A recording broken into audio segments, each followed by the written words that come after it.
107.8 FM radio जय घोष पर आप सबका स्वागत है, अभिनंदन है। आपके साथ है आपकी दोस्त समरीन। कार्यक्रम शुरू हो चुका है कला यात्रा, और आज हम आपको कला की उस यात्रा पे लेके जा रहे हैं जहां पर आपको बहुत सारे खूबसूरत चेहरे नजर आने वाले हैं, बहुत सारे खूबसूरत आभूषणों के और वेशभूषा के साथ। हमारे स्टूडियो में आप सबका बहुत बहुत स्वागत है। तो आप सब डेढ़िया डांस से ताल्लुक़ रखते हैं, जो कि प्रयागराज में पहली बार जब राम वापस लौटे थे, प्रभु राम, और उनके स्वागत में ये डेढ़िया डांस हुआ था। और कहा जाता है कि ऐसा माना जाता था कि उनके पीछे शनि का असर है, तो उसको कम करने के लिए उनकी नज़र तारी गई थी, और उनके आने पे जो उत्साह था उसके तहत डेढ़िया डांस किया गया था। तो आज जो हमारे साथ कलाकार मौजूद हैं, ये एक्सपर्ट हैं डेढ़िया डांस के, झूमर के और पूर्वी और सोहर के। तो सबसे पहले आप बताइए, आपका नाम क्या है और आपका इंटरेस्ट कब हुआ लोक नृत्य में? मेरा नाम प्रियंका है। हाँ जी। और मैं बहुत छोटी सी थी ना, तब से मुझे डांस में बहुत ज्यादा इंटरेस्ट है। मतलब वो सारे टाइप के डांस में करती हूँ, लेकिन लोकगीत होता है ना कि आसमान को छू लेकिन जमीन से जुड़ के, ये हमारा कल्चर है। हिप हॉप, बॉलीवुड वो उधर ही चला जाता है, लेकिन ये हमारा ये हम थोड़ी पहन पाएंगे कहीं पे। तो इससे हमें प्यार है, इसलिए मुझे बचपन से ही शौक था। और सर को तो मैं ढूंढते इनके पास आई और हम करने लगे। तो मुझे बहुत प्यार है अपने कल्चर से, अपने कॉस्ट्यूम से, अपने डांस से। That's so sweet. आप अपना नाम बताइए और आप कब से जुड़ी? मेरा नाम आरोही द्विवेदी है। मैं सर के साथ 1 साल से काम कर रही हूँ, और इसमें मेरा इंटरेस्ट स्टार्टिंग से था। डांस में तो मेरा इंटरेस्ट तब से था, व्हेन आई वाज 6, तब से मैं डांस कर रही हूँ। और मेन मुझे मतलब कथक का भी बहुत शौक था, बट जब मैं दीपशिखा दी से मिली तब उन्होंने मुझे इस स्टाइल से रूबरू करवाया, इस स्टाइल को इंट्रोड्यूस करवाया मुझसे। और आज जो भी मैं हूँ, जो भी मैं कर रही हूँ, और ये जो भी मेरा लुक है, सब दीदी की वजह से, and I am really thankful for her. तो अब हम आपकी मुलाकात कराने वाले हैं आनंद किशोर जी से। आनंद किशोर जी, बहुत बहुत स्वागत है आपका।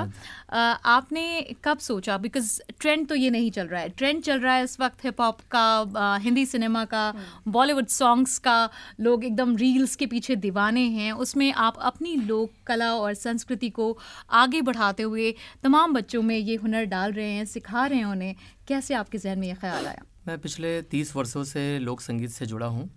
और जब मैं छोटा था तो हमारे पिताजी जो है जो भी महोत्सव होते थे उसमें लेके जाते थे। चलो मन गंगा यमुना तीर का बहुत बड़ा महोत्सव होता है, हर साल होता है गंगा किनारे। तो वहाँ पर देश भर के बहुत बड़े बड़े कलाकार आते थे। तो उनको उनके साथ ले जा करके फ़ोटो खींचना या उनसे इंटरव्यू लेना, उनसे बात करना, तो एक अंदर से जैसे कहते हैं नहीं, ब्लड में आ जाना वो चीज़ें।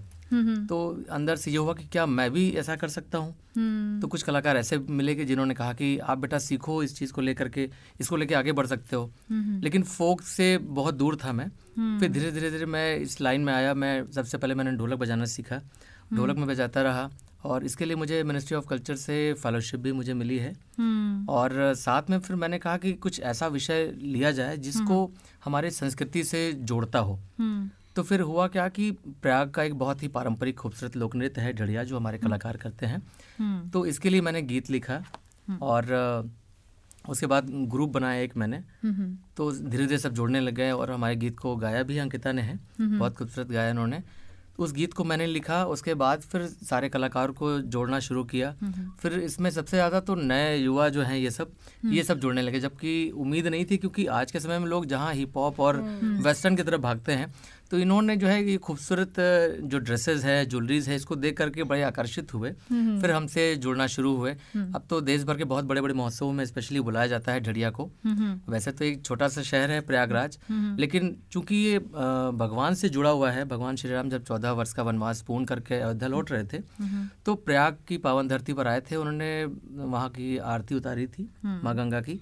तो प्रयाग की स्त्रियों ने सोचा कि हमारे बीच भगवान आए हुए हैं साक्षात, क्यों ना इनका स्वागत किया जाए। इनका स्वागत किया। कुछ स्त्रियों के अंदर एक संदेह हुआ कि कहीं ऐसा तो नहीं कि इनके पीछे शनि देव भी आ गए हों। तो उनकी नज़र उतारने के लिए मिट्टी की छिद्रदार हांडी में दिए रख करके नज़र उतारी थी। तब से ये प्रथा जो है ढड़िया के नाम से जाना जाता है। तो उसी को लेकर के मैंने गीत भी लिखा है, बड़े भाग्य से आए श्री राम, प्रयाग में उतारे ढड़िया। क्या खूबसूरत है। गीत की बात हुई है तो मैं चाहूँगी कि अंकिता जी आप कुछ गा के सुनाएं हमारे श्रोताओं को और दर्शकों को। जी बिल्कुल। आनंद जी का ही लिखा हुआ गीत है, बड़े भाग्य से आए श्री राम, जिससे मैं 2 पंक्तियाँ सुनाना चाहूँगी आप सभी को।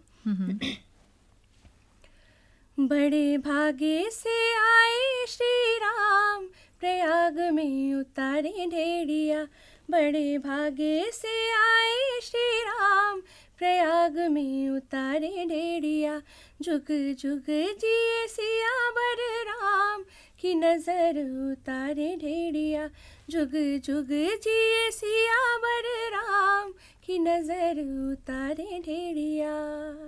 वाह, बहुत खूबसूरत। और अब हम इस कार्यक्रम को आगे बढ़ाएंगे और आपकी मुलाकात कराएंगे हमारे और जो कलाकार इस वक्त स्टूडियो में मौजूद हैं। क्या नाम है आपका? मेरा नाम एडवोकेट दीपशिखा। ओहो, तो आप वकालत से ताल्लुक़ रखती हैं। तो लोकगीत और वकालत कैसे? मुझे बहुत इंटरेस्ट है साथ। और हाँ, मैं ऐसा नहीं है कि सिर्फ मैं पढ़ाई कर रही थी, पढ़ाई के साथ साथ मुझे डांस में भी बहुत इंटरेस्ट था। जब मैं क्लास 3rd में थी तो फिर मैंने अपने स्कूल्स में हुआ कि चलो सब बच्चों को डांस सिखाया जाए और उसके लिए मैं परफॉर्म करने जाना था। तो ऑल इंडिया नेशनल लेवल का प्रोग्राम था, तो फर्स्ट टाइम मैं भी करने के लिए गई और फिर मुझे बहुत अच्छा लगा और फिर वहाँ पे मैं फर्स्ट प्राइज़ आई। 36 कैंट्स में मैं फर्स्ट प्राइज़ थी। फिर मुझे भी लगा कि मुझे बहुत इंटरेस्ट लगने लगा कि अब मुझे भी करना चाहिए। तो फिर ऐसे करते करते मैं डांस कर रही थी। फिर एक बार स्कूल में हमारे काफ़ी एज है, हमारी मैम है बीना सिंह, तो फिर उनसे मेरी मुलाकात हुई। तो अप्रॉक्स 12 इयर्स मैं उनके साथ डेढ़िया परफॉर्म कर रही थी। बात है। लास्ट 4 ईयर से मैं अभी आनंद किशोर सर के साथ हूँ और काफ़ी टाइम से इनके ग्रुप में कर रही हूँ। और इस टाइम ग्रुप में इनके साथ करके काफ़ी लोगों को मैंने अपने छोटी छोटी बहनों को अपने साथ जोड़ा। और मुझे बहुत अच्छा लगता है आपसे। हाँ, मुझे बहुत इंटरेस्ट लगता है और इंटरेस्ट के साथ साथ मैं ये लोगों के अंदर भी इंटरेस्ट डालती हूँ कि मतलब करो। डेढ़िया कोई ऐसा तो है नहीं कि इसे अकेले मैं सिंगल करूँ तो अच्छा लगे, ऐसा नहीं। जब तक कि मेरे साथ ये मेरी छोटी बहनें नहीं होंगी और जब तक मेरे सीनियर्स का मेरे साथ आशीर्वाद नहीं होगा तब तक तो फिर मैं इनकम्प्लीट हूँ। क्या बात है। फिर मैं इन्होंने एक बात कही थी कि आसमान में उड़ो लेकिन फर्श से ज़मीन से जुड़े रहो, और ये बिल्कुल सच बात है कि जब आप मिट्टी से अपनी ज़मीन से जुड़े रहते हैं तो उसकी जो सूंधी खुशबू होती है, जो उससे जुड़ी यादें होती हैं, वो हमेशा आपको उस चीज़ के करीब रखती हैं। तो अब मैं आपसे मुखातिब हूँ, और आपका क्या नाम है और आपने कब ज्वाइन किया? मेरा नाम अदिति द्विवेदी है। मैं आज फर्स्ट टाइम डेढ़िया किया है मैंने, वो मेरी सिस्टर है। That's sweet. ये बचपन से डांस करती थी, लेकिन मेरे को इतना इंटरेस्ट नहीं था पहले, लेकिन धीरे धीरे देखते देखते मेरे को भी इस डांस में इंटरेस्ट आने लगा। बॉलीवुड और उसमें नहीं, लेकिन इसमें इंटरेस्ट आने लगा मेरे को। इस टाइम में बहुत ज़्यादा प्राउड फील होता है जब हम अपने स्टेट को रिप्रेजेंट करते हैं किसी और स्टेट में। करेक्ट। फिर इनको देखते देखते मेरे को भी लगा कि एक बार मुझे भी ट्राई करना चाहिए, और मुझे आज बहुत अच्छा लग रहा है वो डांस करके। और इनको देखते देखते मेरी बेटी जब 5 साल की थी तब से कि मुझे आनंद मामा के डेढ़िया में ग्रुप में डांस करना है, वो पूरा कॉपी करती है। अच्छा, वो अभी से प्रिपरेशन में लग गई है। अच्छा, डेढ़िया की बात की हमने, ये जॉयफुल डांस है, इसमें हम उत्सव मनाते हैं, लेकिन इसको किन मौक़ों पर हम यूजुअली करते हैं? महोत्सव के अलावा भी जैसे हमारा हर लोकगीत या लोक नृत्य मौसमों से, अवसरों से, त्योहारों से जुड़ा होता है। तो डेढ़िया की अगर हम बात करें तो इसको हम मोस्टली किस अवसर पे करते हैं? तो पिछले कई वर्षों से जो है, जब से दीपोत्सव हो रहा है, लगातार हमारे ग्रुप को बुलाया जा रहा है। ओके। और अभी तो पिछले जो ये निकल गया दीपोत्सव, उसमें जिस मंच पर प्रधानमंत्री जी आए थे वहाँ पर स्पेशली जाकर के हमारा परफॉर्मेंस हुआ अयोध्या में। और जो भी बड़े महोत्सव होते हैं वहाँ पर ये होते हैं, ऐसा कुछ नहीं कि दीपावली के टाइम में ही हो।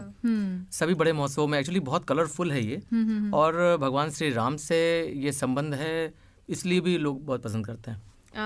आनंद, मैं आपसे जानना चाहूँगी कि जो पिछला दौर था वो थोड़ा सा लोक नृत्य के लिए, लोकगीतों के लिए थोड़ा सा डार्क रहा, लेकिन ग्रेजुअली जैसे वक्त बदल रहा है, हमारी यूथ जो है वो अपनी संस्कृति के लिए, परंपरा के लिए, एक लोक कलाओं के लिए जागृत हो रहे हैं, उनका इंटरेस्ट बढ़ रहा है। लेकिन अगर हम बात करें कि उनके भविष्य को इससे अगर हम जोड़ते हैं तो क्या लगता है आपको कि कितना इनका करियर इसमें सस्टेनेबल होगा आगे? देखिए, बहुत सारी चीज़ें हैं, जैसे कि स्पेशली भारत सरकार ने कुछ ऐसे योजनाएं बनाई हैं, जैसे स्कॉलरशिप, फेलोशिप हो गया।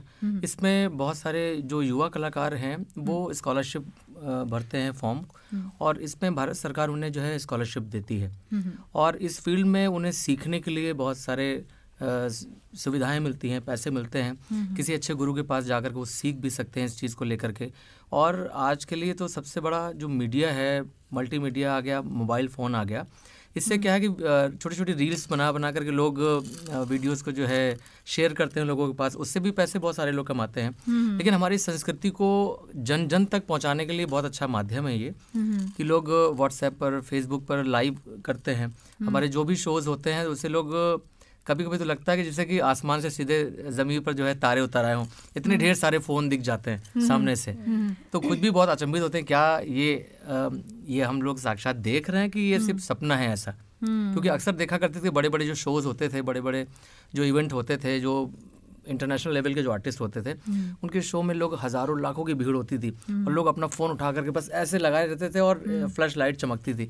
जब हमारे कार्यक्रम में ऐसा दिखता है तो ये नहीं कह सकते कि हाँ आँख से आंसू आके रोने लग जाते हैं, लेकिन ये चीज़ फील करके बहुत खुशी होती है कि क्या हमने कभी ऐसा सोचा भी नहीं था कि ऐसा मेरे साथ भी होगा। और फिर अभी न्यू एजुकेशन पॉलिसी में भी आप देखेंगे कि लोक कला के विषयों को जोड़ा गया है इसमें। जी बिल्कुल, जिसमें प्रोत्साहित ही किया जाएगा, सारे प्रोत्साहन मिलेगा कलाकारों को, और आगे अगर वो शुरू से पढ़ते चले आ रहे तो जाहिर सी बात है इसमें आगे अपना शोध करेंगे और जीविका से जुड़े बहुत से आयाम हैं जिससे वो जुड़ना चाहेंगे और जुड़ेंगे, अच्छा होगा उनके लिए। जी बिल्कुल, नई शिक्षा प्रणाली आने वाली है और उसमें सरकार ने कलाओं को, लोक कलाओं को और हमारी संस्कृति को, बहुत लोक वाद्यों को बहुत ज़्यादा महत्व दिया है। और आगे जो हमारी जनरेशन आएगी, आई एम श्योर वो इससे वाबस्तगी रखेगी। और इसी के साथ हम अपने इस कार्यक्रम को यहीं पर विराम देते हैं। अगले अंक में कुछ और मेहमानों के साथ हम आपकी मुलाकात कराएंगे। आज के लिए बस इतना ही। आप सब आए, हमें अपना कीमती वक्त दिया, इसके लिए बहुत बहुत धन्यवाद। Thank you. Thank you. जय हो।